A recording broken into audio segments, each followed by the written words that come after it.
Você sabe o que é Playmobil? Adivinhe qual é a figura mais vendida da história da Playmobil? Martinho Lutero. Mas é uma ironia poder comprar o Lutero como um ícone. Isso porque Lutero não era do tipo de se autopromover. Ele não almejava virar história. Queria sim que o mundo conhecesse a sua história, a maravilhosa história da salvação. Nós muitas vezes ouvimos a sua história de um ponto de vista histórico. Porém, vamos ver o que aconteceu aqui do ponto de vista espiritual. Cerca de 30 anos depois de Cristo, Jesus havia dado a sua vida e o caminho estava aberto para todos se achegarem livremente a Deus confessando seus pecados. Aqueles que confessaram seus pecados posteriormente foram chamados de cristãos. Eles se agrupavam como uma família para encorajar uns aos outros. Novos membros chegavam e os mais antigos ensinavam os louvados. E então a coisa começou a ficar feia. Os mais velhos se desviaram da palavra de Deus e adicionaram regras desnecessárias. Como se isso não fosse ruim o suficiente, depois desses ainda se levantaram outros que cobiçavam o poder e perceberam que teriam total autoridade sobre os cristãos se cortassem a comunicação entre eles e Jesus Cristo. Para isso, tiveram que se intrometer em duas coisas, nas orações e nas escrituras. Referente à oração, passaram a ensinar que tem um intermediário entre Deus e o homem. Porém, a Bíblia claramente diz em 1 Timóteo 2,5, porque há um só Deus e um só mediador entre Deus e os homens, Jesus Cristo, homem. O segundo passo foi dizer que apenas a igreja tinha autoridade para interpretar a Bíblia e passaram a lê-la em latim. Mas então, em 1415, um homem chamado de Ian Hus entrou em cena. Isso 100 anos antes de Martinho Lutero. Ele leu a Bíblia e disse: "Ei, espera um pouco, isso é diferente do que a igreja está ensinando." Então a igreja disse: nós vamos te jogar na fogueira. E fizeram exatamente isso. Porém, antes de morrer, já na fogueira, pegando fogo, ele entoou: "Hoje vocês assam um ganso", referindo-se ao seu sobrenome que significa ganso.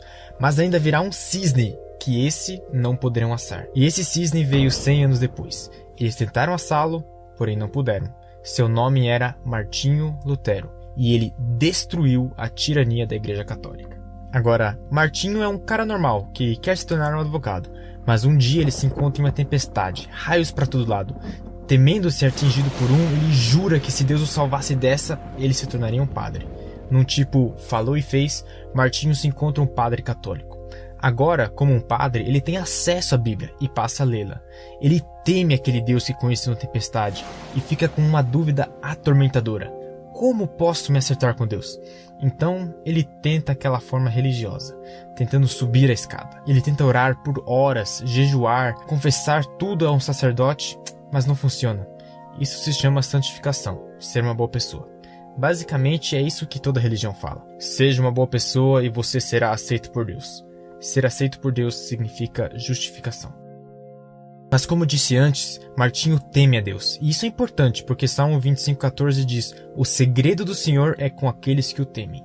Foi então que Deus abre seus olhos e dá a ele, pelas Escrituras, o entendimento de que o justo viverá apenas pela fé. Isso significa que é impossível fazermos caminhos próprios para chegar até o céu, mas que Deus, no céu, deu seu Filho unigênito, o seu único Filho, para morrer por nós, para que quem crer, ou seja, sem obras, não pereça, mas tenha vida eterna. Isso significa que primeiro vem a justificação e depois a santificação. Na Bíblia, nós aprendemos que primeiro obtemos a graça de Deus, baseado na confissão de nossos pecados a Jesus, e então podemos, pelo Espírito de Jesus, ser transformados em bom. Isso é uma revolução para Lutero. Agora ele entendeu que o único jeito de chegar ao Pai Celestial é através de confissão de nossos pecados a Cristo e confiar em sua obra de redenção. Nesse meio tempo, a liderança católica está longe de temer o Deus vivo. Em vez disso, está usando o sistema religioso construído para o seu próprio interesse para se enriquecer. Eles explicam para os pobres que eles podem pagar dinheiro para ficarem quites com Deus. Em troca disso, eles ganham um papel chamado de indulgência.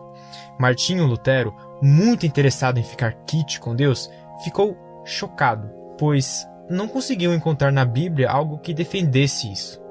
Então ele escreve 95 teses que ele quer discutir e prega o papel na porta da capela local, localizada em Wittenberg, na Alemanha.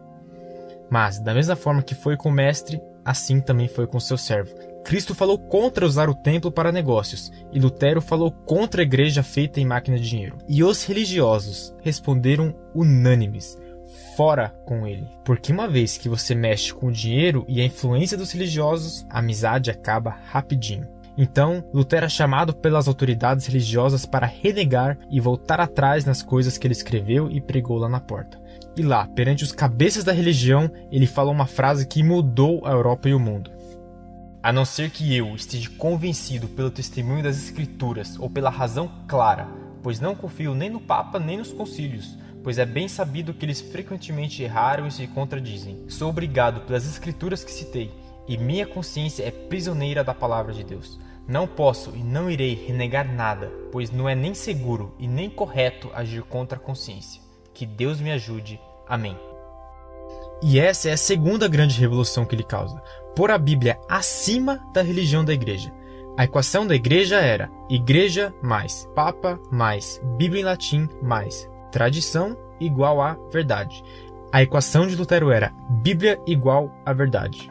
Então, alguns dias após Lutero se recusar a renegar as teses, a igreja o declara um fora de lei e passa a caçá-lo. Para salvá-lo dos que queriam a sua vida, alguns bons amigos o sequestraram e espalharam a falsa notícia de que ele havia sido assassinado. Então ele passa as próximas 11 semanas escondido traduzindo o Novo Testamento para o alemão coloquial. E isso muda o jogo. Agora milhares de pessoas podiam ler o que Deus tinha a dizer, e o caminho para o céu estava novamente aberto e sem obstáculos. E o resto é história. Porém, hoje, 500 anos depois, muitas pessoas, na verdade, quase todo mundo, é novamente ignorante quanto à palavra de Deus. Por quê? A estratégia do inimigo não mudou. Ele ainda quer que você dependa de religiosos e de suas regras ao invés de você mesmo ler a Bíblia. Mas a tática, essa sim mudou. Ao contrário de reter informação, ele te dá ela gratuitamente, em quantidade tão infinita que você não encontra mais a verdade e por fim desiste e deixa se consumir com entretenimento. Você poderia ler a Bíblia em apenas 2 cliques, mas você não vai, por causa do próximo jogo de futebol, o próximo capítulo de uma série, o próximo filme ou um próximo evento. E o resultado é o mesmo. Nós não lemos a Bíblia. Nós não conhecemos a Bíblia. Temos sim muitas opiniões sobre a Bíblia, mas sabemos o que ela diz? Sabemos a sua mensagem? Vamos nos encorajar para usar essa ocasião de 500 anos da Reforma para nos desligarmos do imenso consumo de entretenimento e ler o Novo Testamento. Na pior das hipóteses, você entenderá melhor o que moldou todos os aspectos